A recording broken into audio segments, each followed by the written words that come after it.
नागपूर रामटेक लोकसभा मतदारसंघातील संतप्त मतदारांकडून शासनाचा विरोध करण्यात येत आहे। याचे कारण म्हणजे उमरेड रोड येथे बहादुरा फाटाकडून टेक ऑफ सिटीकडे जाणारा रस्ता अतिशय खराब असून चालण्यायोग्य देखील नाही। तसेच त्यावर दुर्घटना होण्याची मोठ्या प्रमाणात शक्यता आहे। शासनाकडे वारंवार तक्रार करून व लिखित निवेदन देऊन देखील याकडे शासन दुर्लक्ष करत आहे। 4 वर्षापासून या रोडचे काम करण्यात आले नाही। त्यामुळे संतप्त मतदारांकडून हा रोड त्वरित बनवण्यात यावा अशी मागणी केली जात आहे। परंतु त्यांची मागणी कधी मान्य करण्यात येईल असा सवाल उपस्थित झाला आहे।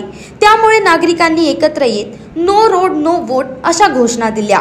तसेच जर रोड बनवला जाणार नाही तर या परिसरातील जवळपास 5000 मतदारांकडून एकही वोट दिला जाणार नाही असे आवाहन यावेळी करण्यात आले।